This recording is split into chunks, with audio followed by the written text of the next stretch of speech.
ToonGrin.com. Now we're watching Dante's Inferno. You know, you needed to give it a little time to buffer before you just jumped into it, right? I did, but I did it anyways, because that's how much I care. No, let's get the buffer so we can edit it a little cleaner. But I can still edit it very cleaner. You know me, I can do it. I got editing magic. Okay, yeah, we're doing Dante's Inferno. Damn it! You son of a... We're doing Devil May Cry 5. I'm sorry, the confusion comes from the fact that he mentioned Dante's Inferno, but Devil May Cry has a character named Dante and his brothers Virgil, who are the leads from Dante's Inferno. Not just the book, but there's also a video game called Dante's Inferno, which is basically a Devil May Cry ripoff. So we're watching Dante's Inferno? No, shut up. It's Devil May Cry 5. You play. Yeah. Oh god, is it only Xbox?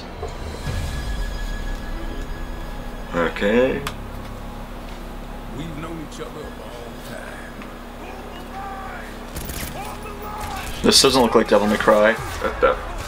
Those are those weird bug things. You never had this much trouble.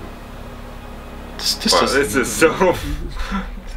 Oh, we're so sad. This doesn't look like Devil May Cry. Okay, there we go. There's...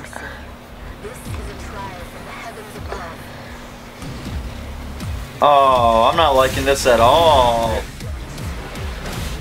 Hey, honey. Need assistance? No. Oh my god, it's Jesus.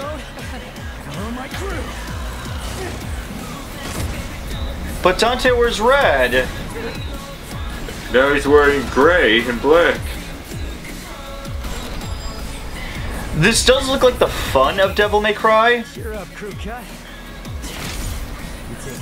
Oh, that's not Dante. Not unless Dante lost an arm. I think that's Nero. Okay. Yeah, he's a real pro at smacking demons around. That's why I built him that well-functioning arm.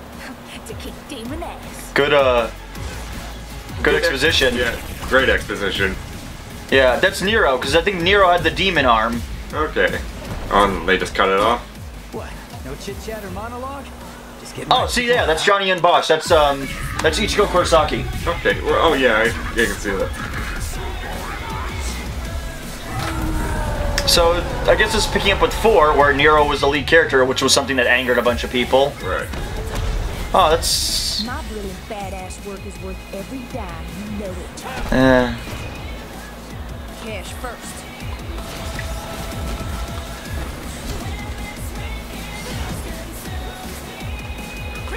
I'm definitely feeling the fun from this trailer a little bit, but definitely also the little serious moments.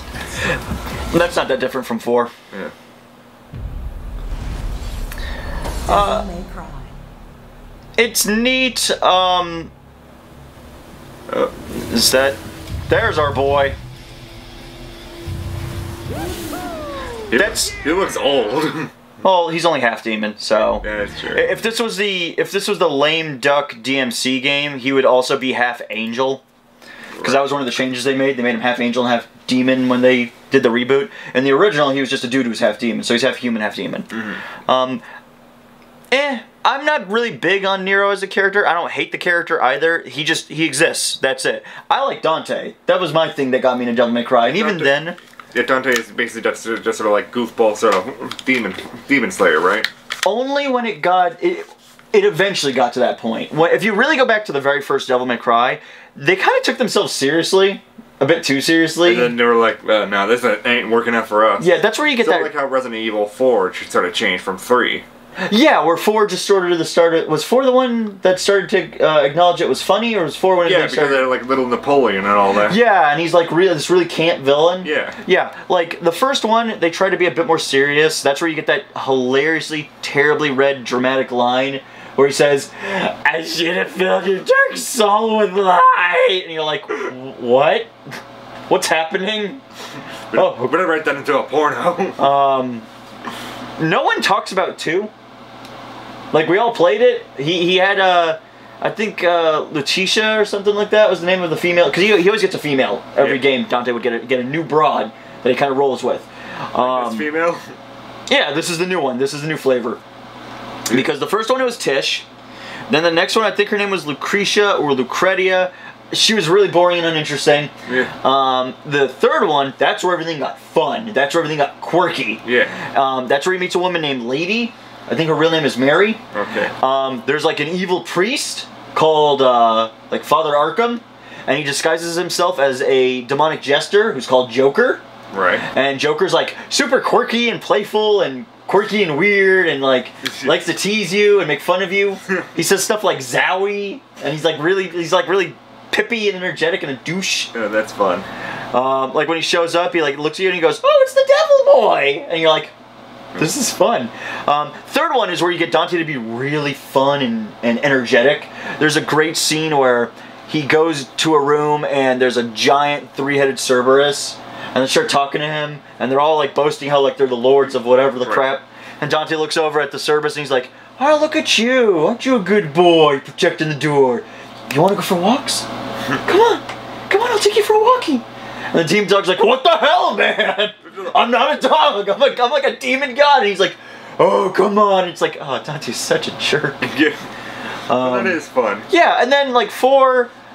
They got rid of him for most of the game until like the third act where he shows up, and then they flipped the game where instead of playing as Nero, you're playing as Dante, and people got confused with that because you played as Nero the majority of the game who plays differently. Yeah. And that upset a bunch of people. I know people who flat out just hated it because they're like, "This isn't Dante," and that was it. Like, just not having him upset people. Yeah, then DMC came out, and there was a lot of backlash against that, especially during that scene where, like, I believe it was Dante in that game where he's basically like looking in the mirror, a mop falls on his head, it's white hair. Yeah, that was the new. The new Dante was designed to. I say he looks like he was designed after the guy who's the head of that game development team, because he did look a lot like him. And there's a part where his like trailer gets smashed open and a white wig lands on his head, and he looks into a mirror, but they frame it so he's talking to us as the gamer, and he looks right at the audience and he goes, "White hair, not a chance." And it's like, oh, F you, you're making fun of us because we didn't like this crappy redesign, we liked the original Dante, and you're upset that we didn't appreciate your artistic difference? Yeah. Eat it. People liked Devil May Cry. No one was really asking for a reboot. Yeah. And this is my point though. DMC4 was kind of the screw up. They stumbled really badly. People got upset with it. Capcom was like, "Okay, let's reboot it." They did the reboot. People got upset. Didn't make the money they wanted. Okay, now we're at DMC5. And they're still kind of following the same thing because it's Nero, which people still had a criticism about. People just want Dante back being fun and quirky and fighting demons. Yeah, there's definitely a problem with like some of the color scheme of everything, because everything's much more washed out than before. Yeah, well, like Devil May Cry 3, Dante had a very vibrant red coat. Yeah. 2, it was like black and red, so he had like a black vest over it, I think. Yeah. That was the thing. I think Devil May Cry works at its peak when it revels in the insanity.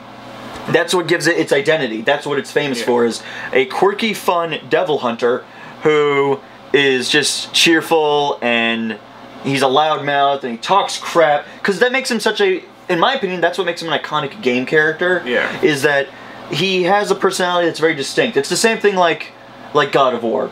Kratos has a distinct personality. He's silent and angry. Yeah. You know, he was a lot more loud and angry originally, but now he's silent and angry because he's a father again. So, you know, he had to mature. And I'll say definitely gameplay-wise, it definitely looks like that sort of like wisecracking sort of fun thing, like they're giving Nero more of that sort of character, because though they can basically almost equivalize them. Because I'm guessing they're going to have like crossovers throughout the entire game. I think the only thing that sucks about that is that Nero doesn't feel like his own character. Nero just feels like Dante Light. Yeah. I mean, he even has like the white hair. Yeah. Why not, at that point, like, oh, we gave him like a demon sword. Dante's got a demon sword. Oh, well, we gave him like a devil trigger. Well, Dante's got devil trigger. We gave him white hair. Dante's got white hair. At that point, just make Dante the lead freaking character. What's the point of this? Yeah. It'd be like if I came up to you and was like, okay, let's do another Donkey Kong game. Now, we're going to make Diddy Kong the lead, but he's going to be a little bit stronger. Like Donkey Kong. You could have muscles. Like Donkey Kong. You should have a bow tie. Like Donkey Kong. At that point, wouldn't someone just look at you? Well, why didn't you just use Donkey Kong? Hey, wait a minute, man. We're not using Donkey Kong. He's got a bow tie. It's totally different. No, and that's my only criticism about this kind of game is like, people like Dante.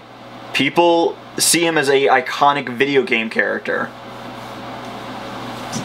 So we want Dante. Just give us Dante. Hell, I remember when people were petitioning when DMC came out. People were petitioning because I think you can get the costume to look like Dante from Devil May Cry 3 in that game. Yeah. And I think people were actually petitioning, great, could we reinstate the personality and the voice actor who played him? Because this sucks. Yeah. Like, that's how much people were upset about Dante and DMC. People were making petitions to be like, hey, he kind of looks like him. Great. Can we go over here now? Can we have all this stuff we like? Can we just trade him out for the actual one? I hope it's good. I hope it plays really well. It looks like it plays really well. It's got that sort of free-flowing combat and such. I'm concerned it's going to be just like DMC 4, where people played it, people enjoyed it, but Capcom has this weird thing. They want their sales to always be like up here instead of in a reasonable range. Yeah. Because I think, oh my god, I don't know. I think it was them. It might have been Sega, but I think it was them. They sold. I think it was DMC, and they wanted a certain unit. I think they said they wanted like. I'm totally probably misremembering this, but I think they wanted to push like 5 billion units. Yeah, something like that. And it's like, you need to be freaking reasonable, man. Then they got something like 300 million, something like that. Yeah, and they were like, oh, it didn't reach your quota. Well, yeah, dude, you took a franchise people liked, you screwed up the last one enough that people were upset, then you did a reboot, which really made people angry. Because instead of acknowledging, okay, we kind of screwed up in the last one, let's just keep moving forward and just fix it in the next one, you decided to pull the Sega and wash your hands of your screw up and acknowledge you did something wrong. You did wrong again, and you did wrong so bad you had to go back. Yep. Now it's like this. Not to mention, I just don't trust Capcom as a publisher. Because they're always doing things like they release games before they're finished. Yeah. And then it's like, oh, don't worry, you'll get the patch to fix it. I'm not paying for parts.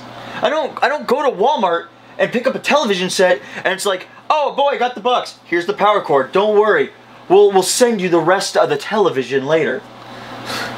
Yeah, it's just dumb. You don't do that with a product. Yeah, it's why I've been just slowing down on getting like console games and such. Because it does feel like you get more incomplete experiences from a lot of them nowadays. And that's... Capcom does that. Capcom does that a lot. Capcom hides content on the CD behind paywalls. Like, the content's there. If you had a hacker, they could probably get it. Yeah. But they keep the content on the disc and then put a paywall in front of it. Yeah, that sucks. They're scummy. Yeah. I don't trust Capcom. And it sucks because I like they have so many good properties. I love Street Fighter. I love Devil May Cry. I love Darksiders. And I... No, not Darksiders. Darksiders is the one with the Horseman. Darkstalkers. And... nobody else likes Darkstalkers. Only me, apparently. Apparently, I'm the only one who likes Darkstalkers. And they don't do anything with it.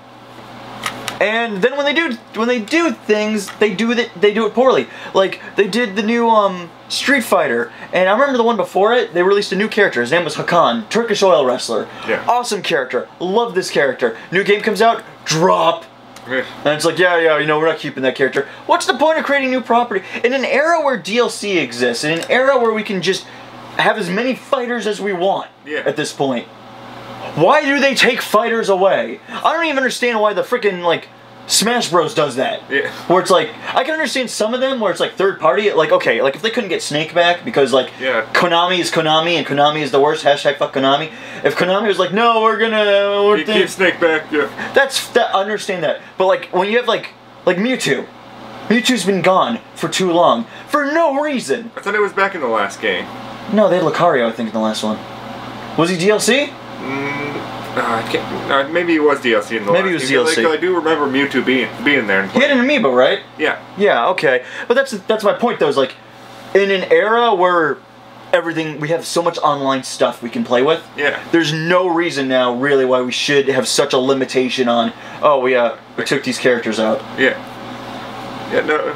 shouldn't have that. It definitely I can see just sort of the argument where, especially for fighting games, like definitely like balancing in that. Oh yeah. I mean, Smash suffers from clonage, wicked bad. Yeah. So that's probably like the only biggest sort of thing, like why like the oil wrestler was taken out and all that. It's like how do we balance all this with all these characters? Take them out, makes it easier for us. Yeah. So we're hoping Devil May Cry is as fun as it should be. I don't know what else to really say. I understand the audience. I understand a lot of the audience didn't like Nero as a character. I understand a lot of people were upset that Dante wasn't the lead. I understand that as a Devil May Cry fan myself, I didn't mind 4. I thought it was fine. I thought it was a weird change that Dante wasn't the lead and this character who looks just like him in every way is the lead. And on top of that, sometimes, like in this image, he wears blue, so he looks like freaking Virgil now. Yeah. Which is really confusing. There's too many. They suffer from Frozen. Yeah. Where like too many damn characters have the same face. I'm hoping for the best, but it's Capcom, so I'm ready to expect the worst. Yeah.